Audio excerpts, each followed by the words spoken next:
You are good to go, Tal.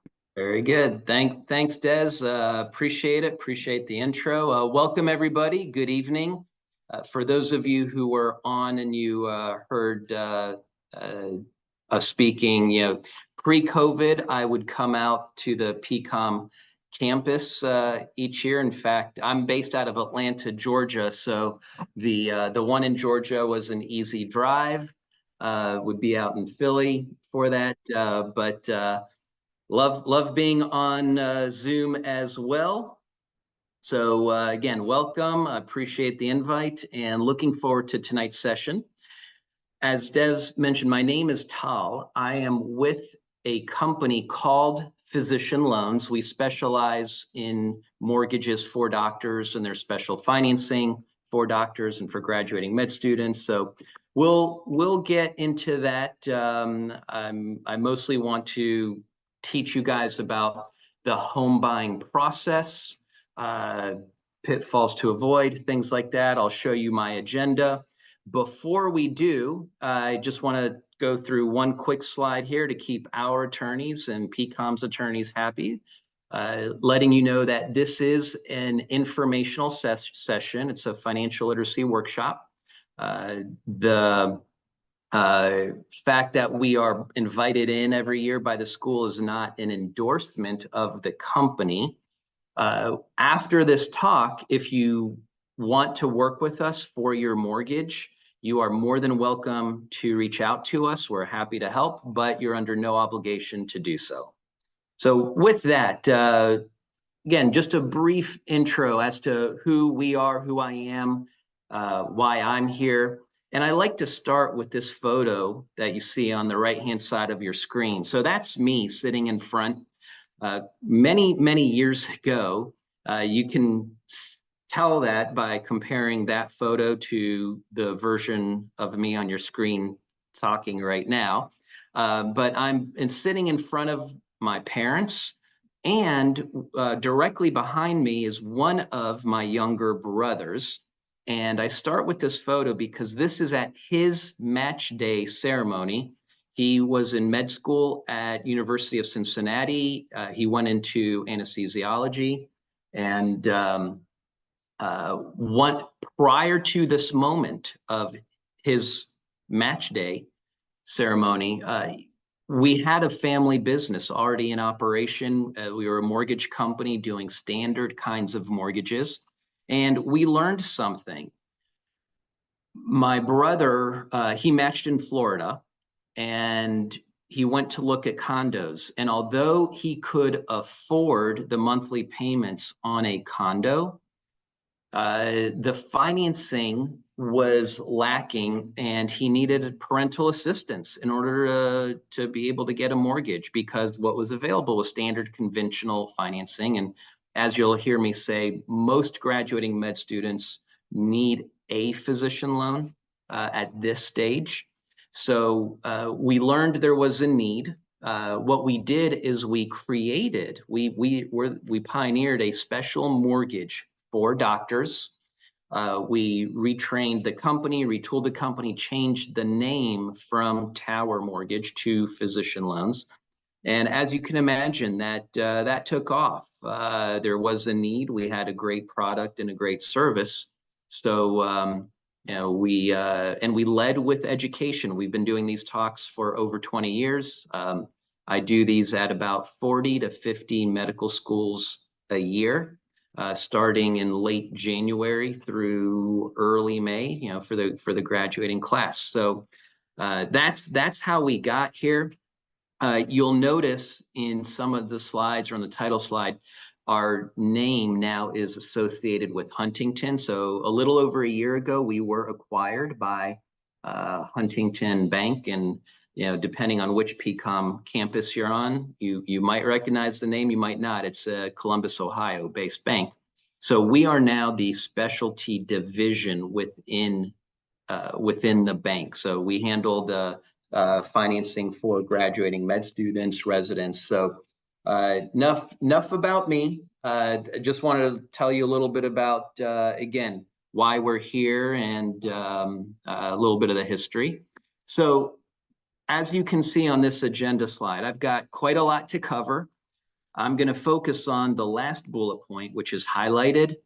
Not only do I allow questions, I highly encourage it. So at any point in time, if you are able to unmute yourselves, you're welcome to just chime in with any question you have. You can also type it into the Q&A, and I'll be following along with that as I go through this talk. So my goal for you is to answer all of your questions before we actually turn this session off. All right, so having said that, what I'd like to do is start by giving you a little bit of an understanding of the marketplace if you're considering buying a home now or even next year. We're expecting it to be very similar. But this is a graph taken from FHFA.gov. This is a government site that has been publishing data on home values across the US since 1991.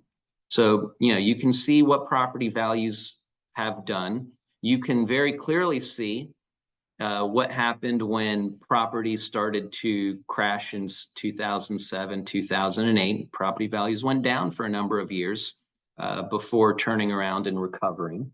But what I really want to focus on is the last several years here, since 2020. Notice how the slope has gotten much steeper.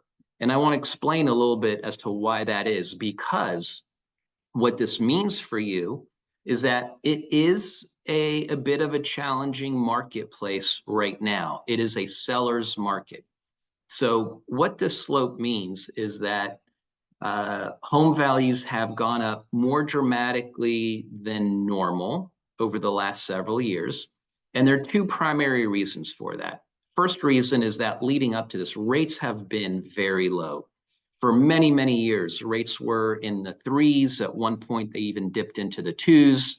And so when rates are that low, everybody and their uncle and their uncle's uncle, right? Everybody wants to buy a home because, as they say, the money is cheap.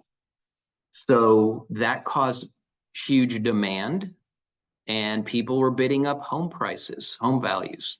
Now, in today's market, rates are higher. Rates are in the sevens. So the rates are higher. So that has kind of tempered some of that demand. However, we still have the number two reason, which is low inventory. It was low then, it still is low now. And so when you have low inventory, there's still much more demand than there is supply. And again, it causes home prices to go up. So this is not sustainable, guys. I don't expect this to continue at this pace. It just can't. We're not expecting much of a market change next year. So just as a heads up for those of you that are going to rent for a year and then buy next year, inventory will still be low. It's going to take several years. Developers, builders are trying. They're making good money right now, selling anything they can build. But it's going to take a number of years. So we'll get back to this and how you work with a loan officer and a real estate agent. But I just want to show you what the market looks like right now. From the same report from FHFA.gov, this is one page of a series that talks about the city figures. So notice over the last 5 years, home values have gone up anywhere from 40, 50% to over 70% during that 5-year period. Again, that is crazy, not sustainable. Yes, residents who've been in their homes for the last 5, 7 years are loving it right now when they sell their home. However, double-edged sword, right? If they're also looking to buy a place, they're buying into a very expensive market. And by the way, this isn't just the purchase market. Housing in general in the US is challenging at the moment. Whether you are renting or buying, it's expensive, especially in the major metropolitan cities. So for example, if you look at this chart, let's look about 2/3 of the way down here. You've got, or is it about halfway Chicago, 40 some percent, just over 40% over the last 5 years, 6.4 or 6.77%. Now, right above it, Charlotte has gone up, what is that? 79% over the last 5 years and 9% over the last year alone. Compare that to something like Colorado Springs, where last year or over the most recent year, it pretty much stayed even. It's down 0.09%. Doesn't mean property values have come down. It just means the appreciation over the last 5 years of 60% over the last 5 years, at least that slope has now plateaued. So like I said, we're expecting to see more of that, hopefully, where the rate of appreciation slows down. But one of the reasons I bring up this slide is so that you know to have this discussion with your real estate agent, because your real estate agent will give you even more specific numbers to your neighborhood, to your zip code. So that's a little bit of the landscape. And what I would like to say is that, again, this talk, that I don't come in here and say you have to buy a home, you should buy a home. This is not a sales pitch to say go out there and buy. I start from the standpoint of looking at even buy versus rent and see if it's feasible, because I know some of you, many of you want to buy. Some of you will buy, some of you will rent, some of you will rent for a year and then buy next year. Some of you will rent for the entirety of your residency. And by the way, that's okay.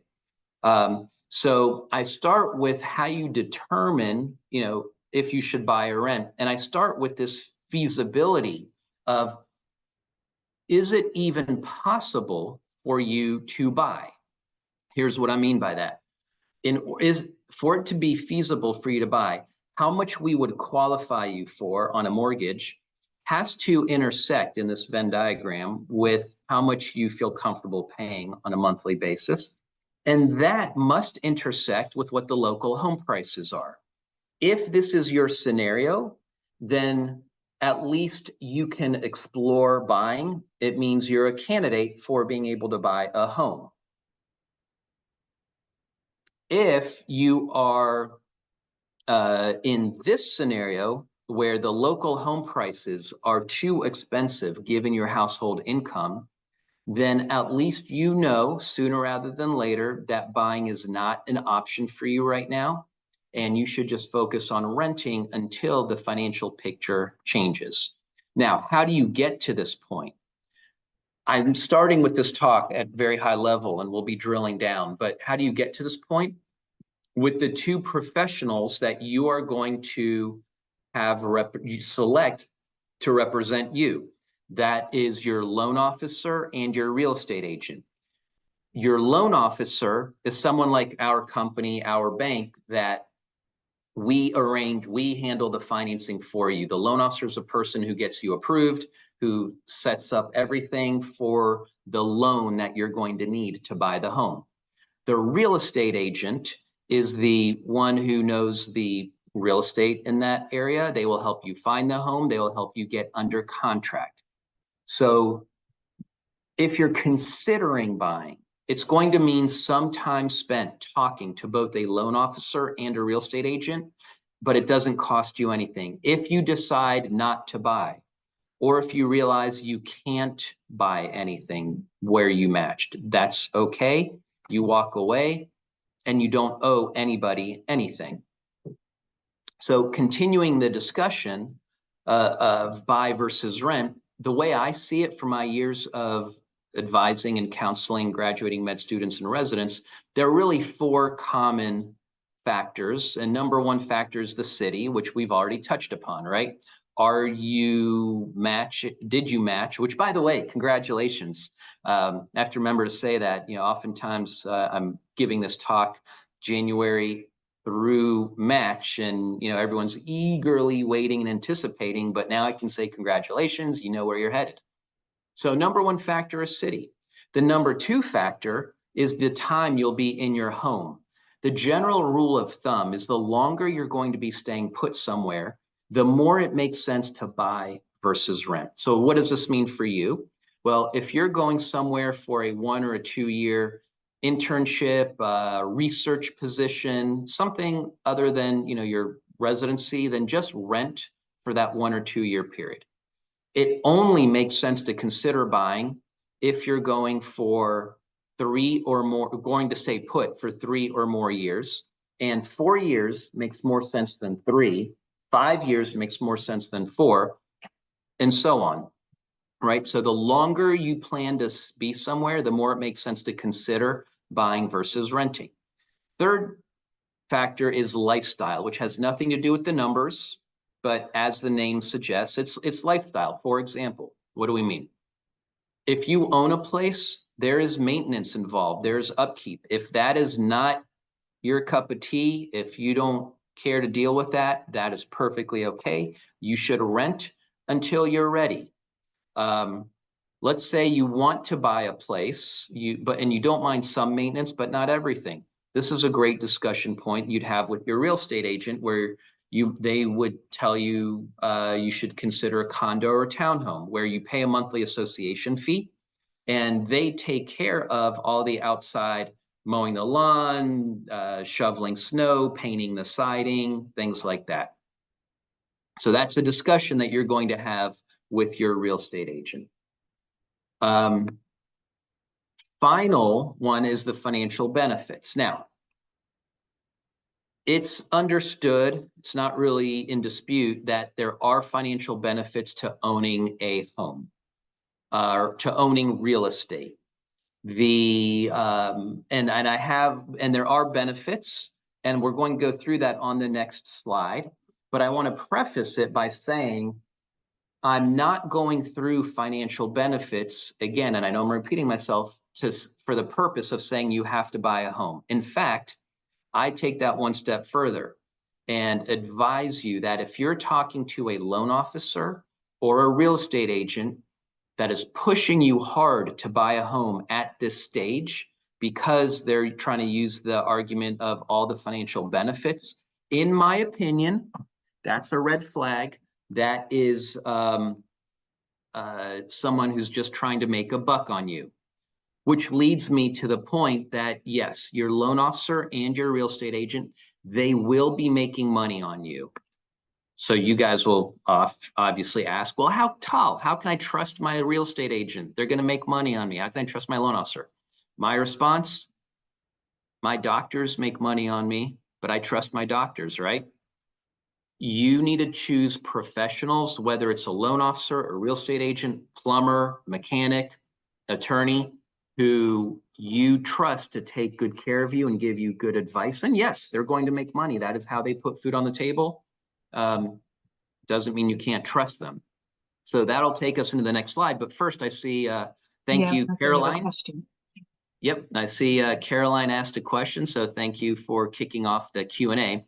Caroline asked, with a solid credit score in the 800s, an average residency salary of about $65,000 per year, what's the upper highest mortgage limit that Physician Loans typically offers? So I have a full section on this, and I'll show you how we arrive at those numbers. But typically, and it's not just the upper limit. I'll show you why a physician loan makes it possible as well. So the upper limit is most graduating med students are going to be buying a home up to the low $300,000 range. Most will buy in the 200s to the 300,000s. Most don't go beyond the, let's say, 325. In some cases, it can go a little bit higher depending on your situation. All right, and I'm going to get into more detail on that in just a bit here. So first, let's take a look at the slide here when we talk about the benefits of home ownership. And what I did here, this is just for illustrative purposes, so it's kind of this random scenario, but I'm comparing renting a place for $2,000 a month to buying a place for $2,000 a month. So in both instances, you're paying $96,000 over that 4-year period.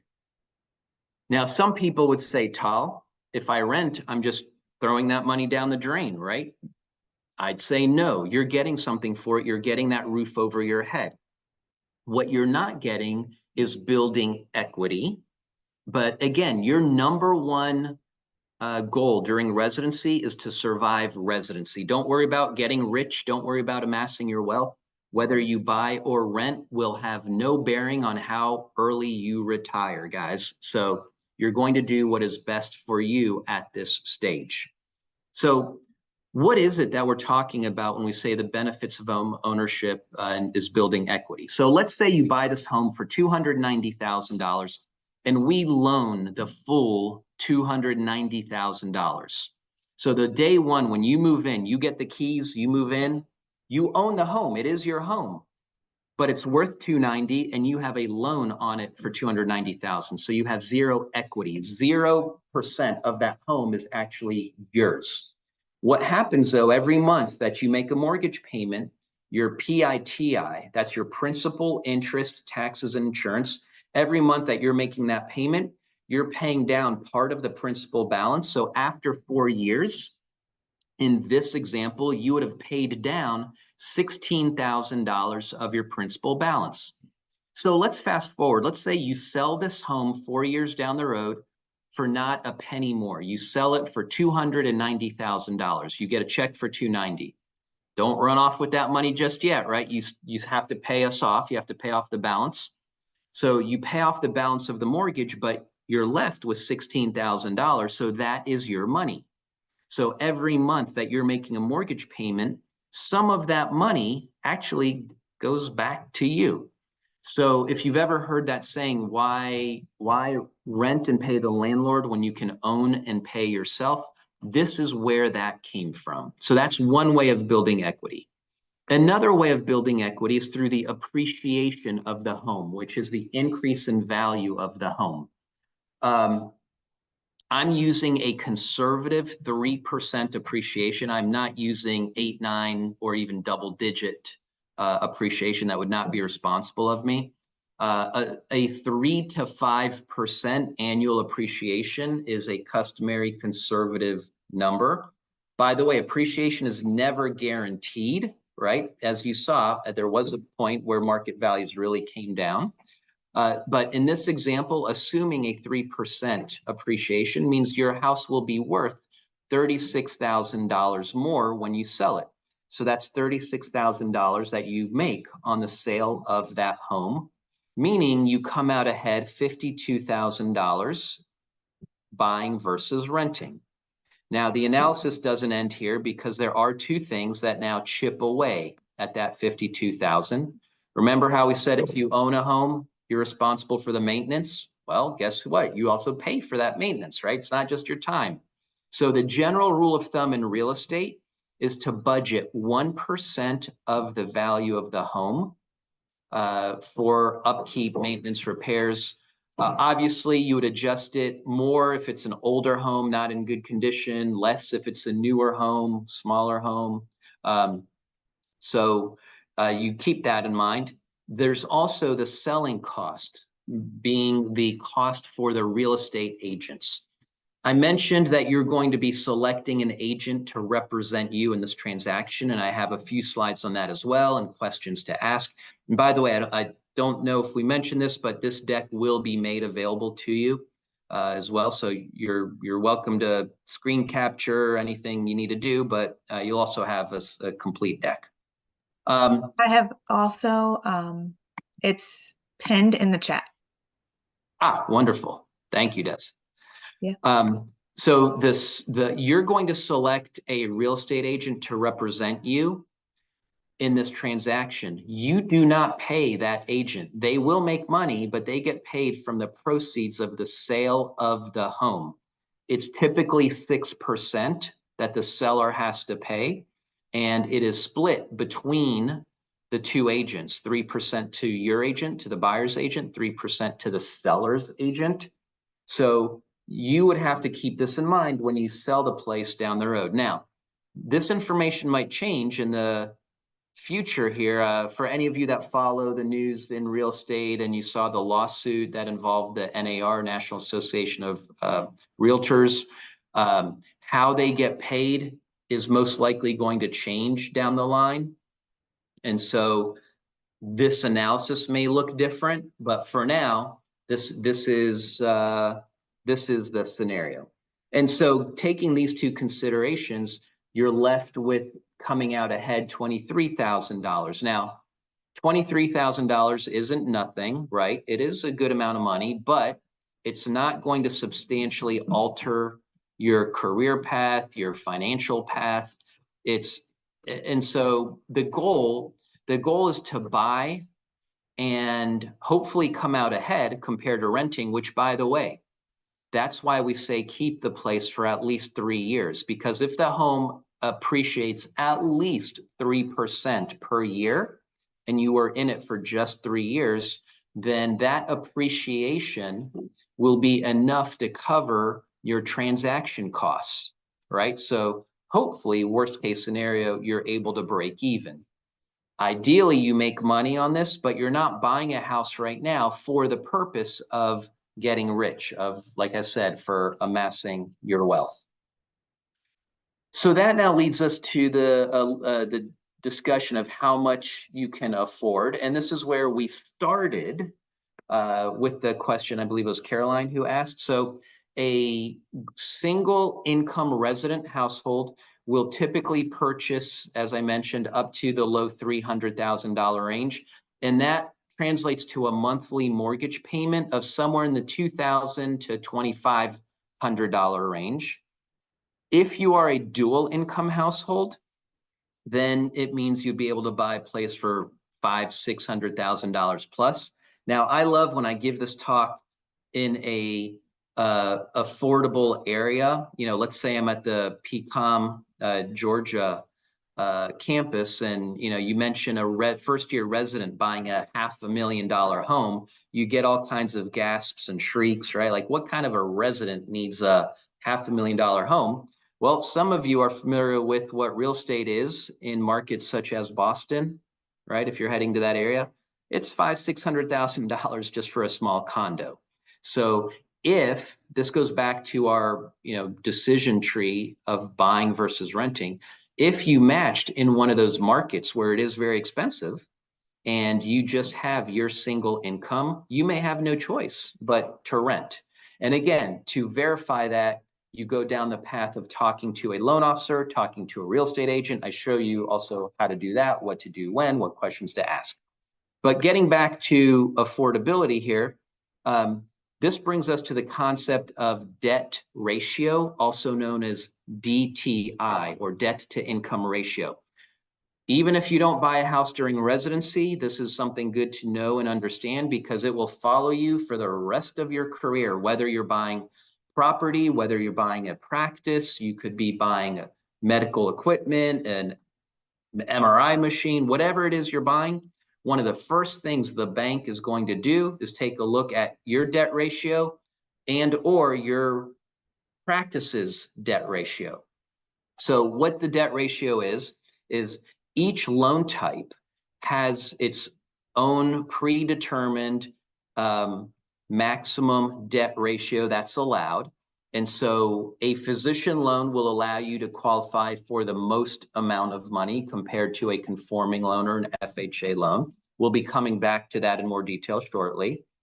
So what we do with this equation is we would plug in 50 on the left-hand side, and the denominator on the right, we put in your monthly gross, meaning pre-tax income. In the numerator, we plug in your monthly payments on your debt. Notice I didn't say your debt, your payments on your debt. And what we're doing here is we're treating this housing icon as X, and it becomes basic algebra. We're solving for X. What we want to do is see how large can your housing payment be, and this equation be true. And that tells us what is the maximum monthly payment you qualify for. And then we tell you, okay, this translates to a purchase price of, and we give you the range. And now you take that information to your real estate agent to start looking at homes in that area. Notice I flagged here the student loan icon, right? How are your student loans accounted for? I mentioned earlier that most graduating med students need a physician loan to qualify. This is one of the reasons, right? To calculate a debt ratio, if you have debt, you have to be able to include what is the monthly payment on your debt. Well, as a med student, you're not in a payment plan yet. So you cannot get a document from your student loan servicer stating what your monthly payments are. So for a lender doing what's called the conforming loan or an FHA loan, if they can't fill this in, they will not be able to compute here, right? They will not be able to finish this equation or solve for X. And therefore, they're going to have a problem getting you approved. So the way we get around this with a physician loan is we assume your IBR payment, your income-based repayment. Don't know if you had that talk yet, but on all the different payment plans you'll have available to you. But we do not need paperwork from your student loan servicer. We just input what will be your IBR payment. When the time comes, you can choose any payment that you want, but that's what we use for qualifying purposes. So looking at this, let's assume a 50% debt ratio, a monthly income of $5,400. That means you would qualify for total debt of $2,700. Whoops. Meaning, let's say you had no debt at all, no student loans, nothing. You could qualify for a mortgage with a monthly payment up to $2,700. Let's say we wanted to leave room for $700 worth of debt, whether it be student loans, car loans, personal loans. What's left is $2,000 for your monthly mortgage payment, your PITI. And now you'd be looking at homes that would keep your payment in that range. Des, thanks. I see the note that that talk is coming up April 10th. Wonderful. That is also a very important talk. So, your monthly payment, I'd like to show you a sample of what the breakdown looks like. Your P&I is the principal and interest based on how much you're borrowing and at what interest rate. You'll notice in the fine print on these slides, the rate that I'm using is 5.75%. I use that as a placeholder all year long.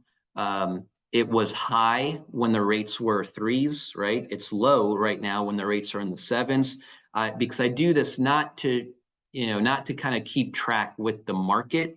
It's just to show you an example. So the P&I in this case is about $1,700 for borrowing $290,000. The taxes will vary depending on where you are. This is your real estate taxes.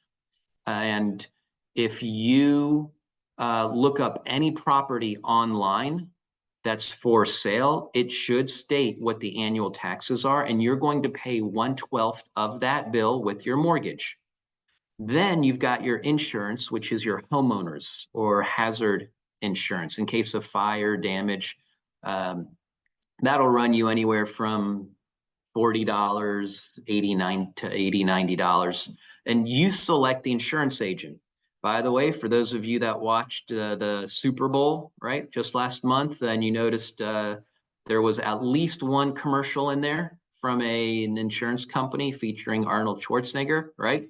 Well, why are these insurance companies spending millions of dollars to get you to like their geckos and their emus and all the other characters they come up with? It's because they're targeting you as the audience, right? You are now going to have to make a selection for insurance, and they're trying to get your attention. So you go through this exercise, and the loan officer can zero in on what is the right path for you to take. So let's say we approve you for $2,000 a month, and you say, Tal, wonderful, that's great, but for my budget, I only feel comfortable with a housing expense of $1,600. No problem. Then we tell you, here's the price range of homes you should be looking at. And like I said, at the start, you're going to have back and forth with your loan officer and your real estate agent. And in the end, if you don't find a home, or if you just decide, you know what, I just rather rent for right now, That's perfectly okay. Going through this process would not have cost you anything. So now we can talk about the types of loans. And this is where we talk about what the physician loan is and why most of you have to go this route in order to qualify. So first of all, any loan you come across has to fall into one of these buckets. If we're going to get technical, there are a couple of other unique loans out there, but not ones that anyone should be trying to sell you, and not anything that you would consider or should be considering for buying a home right now. So again, most will fall into one of these categories. And we'll start with the physician loan. The physician loan is a special mortgage. It is what we pioneered, again, back in the 90s, seeing what my brother, for those of you that caught the intro, what my brother was going through when after he matched and was going to residency in Florida. So it allows you to buy a home with no money down. There's no PMI, which is private mortgage insurance. That's insurance that a lender forces you to pay to protect the lender should you default. The reason we were able to create this program is because it is proven that a doctor with with good credit is not likely to default. So therefore, no PMI. That will save you typically $100 plus a month. So those are the main benefits that you see. Now, under the hood, the underwriting guidelines are set up in a special way to make it even possible for a graduating med student to buy a home, meaning the student loans we talked about, right? You are not able to show proof of what your student loan payments are. So we have a way to get around that. We just use your IBR payments. There are a few more I'll show you in the next slide. But that's a physician loan. It's a special mortgage for doctors. It's not a one-time deal, though. You can use it multiple times. Anytime that you relocate, as long as you are a practicing physician with good credit, you can use a physician loan. So it's not uncommon for someone to use a physician loan going into residency and then use it one more time as they buy their next house coming out of residency. And by the way, we do this in 47 states plus DC. Where the only states we don't cover are Hawaii, Alaska, and New York. So a conforming loan, what's a conforming loan? Conforming loan is the standard vanilla program in the US. What it means, though, is as a borrower, you have to conform to the guidelines established by Fannie Mae and Freddie Mac. Most graduating med students do not meet the guidelines established by Fannie Mae and Freddie Mac. Well, first of all, who is Fannie Mae, Freddie Mac? You're familiar with Sally Mae, right? They're the 100-pound gorilla in the student loan world.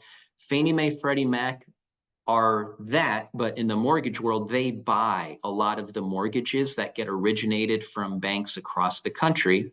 So a bank who's going to give you a loan has to use Fannie Mae, Freddie Mac underwriting guidelines to give you a conforming loan. It does require 5% down. There is PMI unless you put 20% down. And there's some other underwriting points, again, I'll show you on the next slide, which make it a challenge for a graduating med student. Then there's the FHA loan, which is for those with lower credit scores. Not as solid of a borrower for some reason. Therefore, it is a more expensive loan. A conforming loan and physician loan, similar closing costs. You're not getting penalized. Let me put it this way. You're not getting penalized on your costs and fees for doing a physician loan. I will say, speaking of that, if any of you do have membership, whether it's through the school or on your own through AMA, AOA, SOMA, there is a $750 credit off closing costs. So an FHA has higher closing costs and the mortgage insurance premium is more expensive. It's not that it's a bad loan, but it's a more expensive loan because it's for folks with lower credit scores or who otherwise couldn't qualify for the conforming loan. A VA loan is for veteran. It's a Veterans Administration loan. As the name implies, it's for eligible current or retired military. It's a subset within this group, so I don't get into too much detail, but feel free to ask questions if it applies to you. So one of the takeaways from this slide is that There are only a handful of companies that offer a true physician loan. I'd love to say we're the only company. We pioneered it, and following us, some other companies, introduced it as well. So we're not the only ones, but it's really only a handful of companies that have a true physician loan. But if you get online and you Google physician loans, you'll see pages and pages of hits, right? Or some of you are probably familiar with their websites that will list 30, 40 different companies claiming to offer a physician loan. Those are simply advertising sites. All the company has to do is pay to advertise. And most of them are offering what I've coined as a faux physician loan. It's not truly a physician loan. I'll show you in upcoming slides here questions to ask to make sure it's a true physician loan. So that's point number one. Point number two is that there are programs out there called first-time homebuyer loans or hero loans. And naturally, many graduating med students think that applies to them because you're a first-time homebuyer or you fit the hero category, which is for first-time responders and teachers. The problem with those is that they are variations of the conforming or FHA. They're built on a conforming or FHA chassis, so to speak. So you would still run into challenges. So why do I keep repeating myself that most need a physician loan? Well, we've talked about the fact that you don't have proof of your student loan payments. What about your employment? Well, you guys matched, right? Congratulations. What proof of employment do you have? You have a match letter. But for a conforming loan or an FHA loan, that is not proof of employment. It's written like an offer letter, right? In the lending world, legal proof of employment is either pay stubs, and you're not going to have those this summer before you start orientation, or a signed employment contract. And you may not be aware of this yet, but most residency programs do not issue you a signed employment contract until the end of the summer, after the point when you wouldn't have needed it to close on your home. I was giving this talk in person at Penn State and in Hershey, and one of the students raised their hand and they said, well, my residency program, they did email me a contract. I said, blank contract? Yeah, I mean, it was mailed to them and for them to sign, but it was not going to be signed by them until later on. So how do we get around this with a physician loan? We accept your match letter. We know if you participated in match and you've matched, you are locked in, right? You know your start date, you know your salary. That is your job for the next 3, 5, 7 years, whatever the case might be. So we get around traditional underwriting guidelines by accepting that. Someone just reached out to me the other day regarding the medical license. They were working with a mortgage broker, not a bank, but a broker, claiming to do loans for doctors, but they were asking a graduating med student for their medical license in the state where they matched. No such thing exists at the moment, right? That's standard marketing or the standard underwriting guidelines. So, that's something our workaround is we don't require that. So what I did here is I created a cheat sheet. It's in the deck. I highly recommend you use it.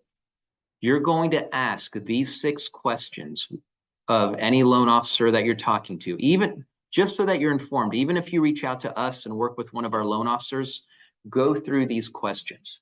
If you're going to ask about the down payment, a true physician loan offers 0 down. If the response you get is a down payment of anywhere from 0 to 5%, above 0 or below 5 as what's the minimum required, that is an indication that it is some version of a conforming loan or an FHA loan. By the way, for those of you that do have funds available, we allow no money down, but you can make a down payment if you want. You're going to ask about the student loan documentation requirements. If there's any hemming or hawing, or the loan officer says, let me check with my supervisor, or I'm sure we can get an exception for you. I've done that before. Red flag. that's an indication that that is some variation of a conforming loan or an FHA loan, not a true physician loan. So ask these questions to make sure you know what type of loan you need and that that is the type of loan that you are being offered. And that leads us to the final section here of what to do and when. We bring it all together. So here's your timeline. I mentioned I've been giving this talk since January.